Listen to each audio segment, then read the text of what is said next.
Olá, sejam bem-vindos ao módulo 3, uma aula sobre técnicas de anestesia.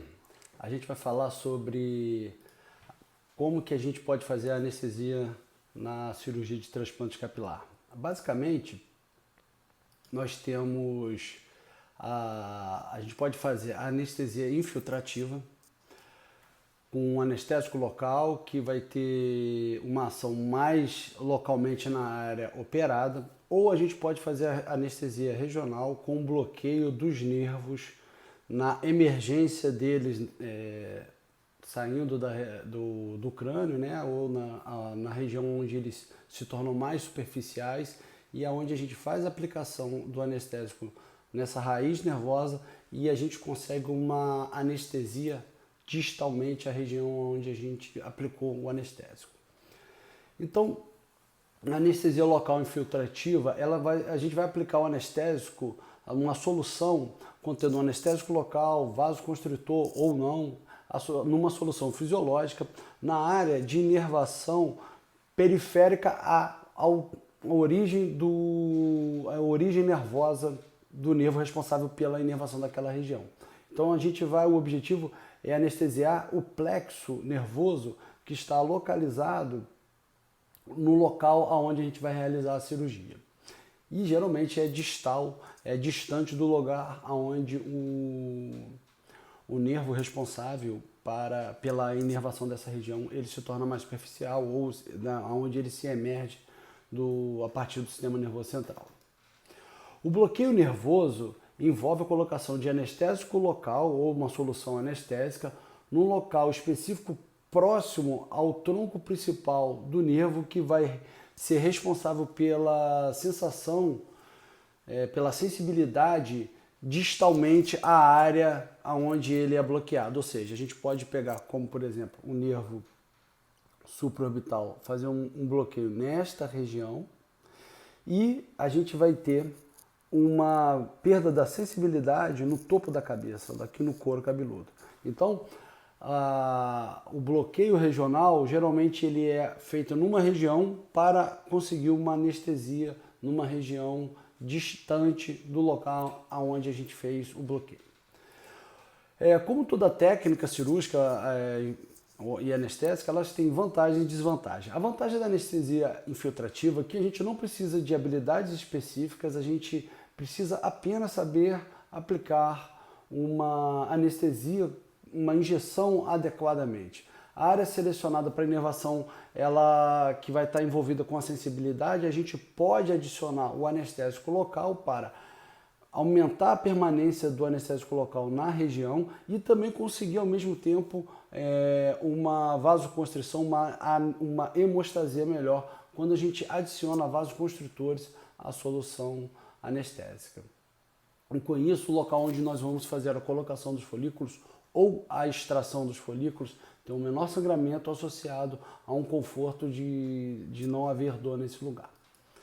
Mas a desvantagem é que às vezes a anestesia infiltrativa ela pode distorcer um pouco a anatomia e prejudicar a colocação dos folículos ou prejudicar a angulação dos fios na área doadora e dificultar um pouco a extração.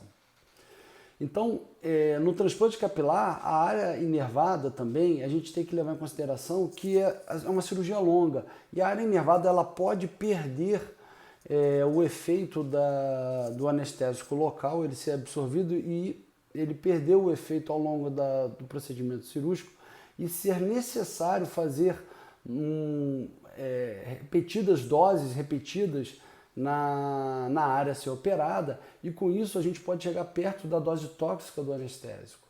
Então, a anestesia local infiltrativa ela tem esse inconveniente caso a cirurgia demore mais tempo e haja a necessidade de repicar, fazer mais doses e a gente pode chegar perto da dose tóxica do anestésico.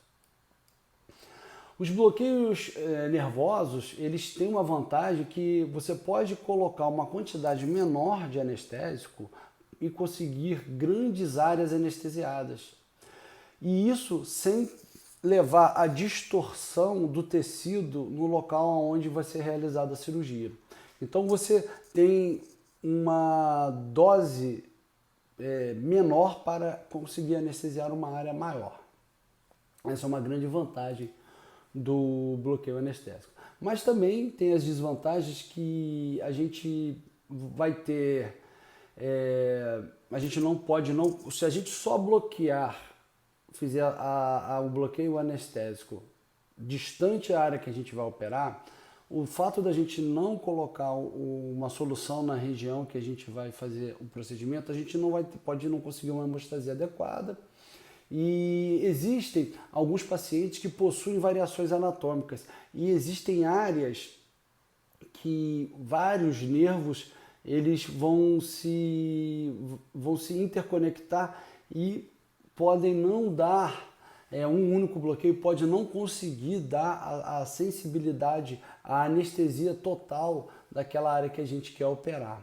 Então, muitas das vezes o bloqueio tem que ser bilateral, mesmo que a gente vá tratar apenas uma parte da cabeça ou do rosto, né? Então, o bloqueio regional ele pode ter essa dificuldade. E aí também cada paciente tem uma variação anatômica e com isso a gente não tem muita previsibilidade se a gente com um bloqueio da raiz nervosa, do nervo, a gente vai conseguir bloquear toda a área que a gente quer operar. Então, o ideal é que a gente faça uma associação de técnicas, onde a gente utiliza as vantagens tanto da técnica infiltrativa quanto da técnica do bloqueio radicular. Então a gente faz o bloqueio nervoso da região, a gente consegue uma anestesia de grandes áreas, numa área distal onde a gente quer operar, usando uma quantidade menor de anestésico. Muitas das vezes a gente pode associar anestésicos de longa duração. Como a gente vai utilizar doses menores para atingir essas raízes nervosas, o nervo que vai inervar a área que a gente quer operar, a gente tem mais segurança em relação à dose tóxica, né? E quando a gente faz uma anestesia na região que a gente quer operar, a gente pode colocar uma quantidade menor de anestésico na solução, que vai estar junto com o soro fisiológico, ou o Ringer lactato, dependendo da preferência de cada cirurgião, associado a vasoconstritor, a gente dá preferência à adrenalina. Eu gosto muito de usar uma solução de uma adrenalina de 1 para 500 mil de adrenalina, colocar uma ampola de adrenalina em 500 ml de soro. Eu não gosto de utilizar doses muito concentradas, que eu tenho receio de causar uma vasoconstrição importante, né? Mas então, quando a gente associa as duas técnicas, a gente consegue fazer com que a gente tenha um bloqueio com menos dose, o bloqueio nervoso a gente usa menos dose para anestesiar grandes áreas, e a gente associa a infiltração local de anestésico de forma infiltrativa, para que a gente consiga, além da anestesia, um adicional de anestesia também, uma hemostasia adequada.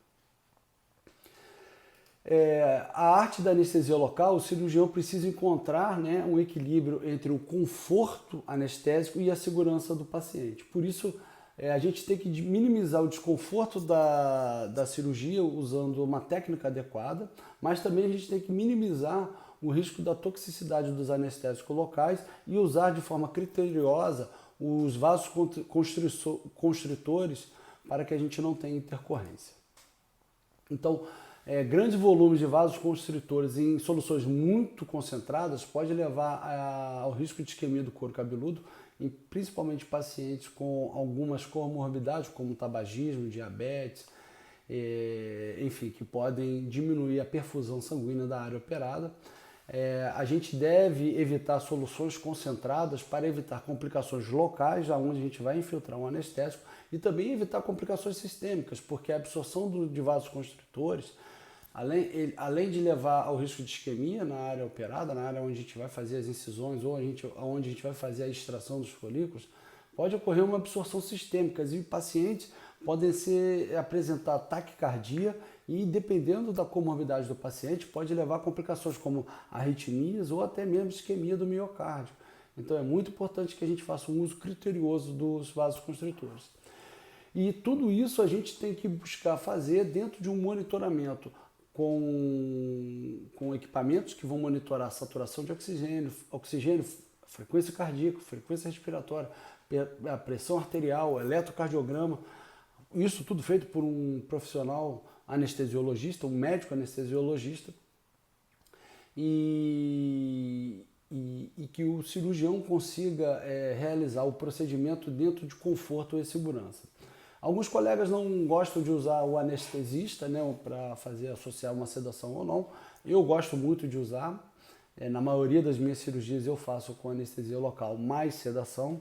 E eu sei que a gente associando essa técnica de anestesia local com bloqueio radicular, bloqueio das raízes nervosas, dos nervos responsáveis pela inervação da área que a gente vai operar, associado a uma anestesia local infiltrativa, a gente consegue dar um conforto anestésico muito bom para o paciente dentro de um padrão de segurança, e se a gente tiver associado à sedação, a gente consegue um conforto maior para o paciente. Lembrando que a sedação deve ser sempre feita na presença de um médico anestesiologista para fazer toda a aplicação das medicações e monitorizações adequadas.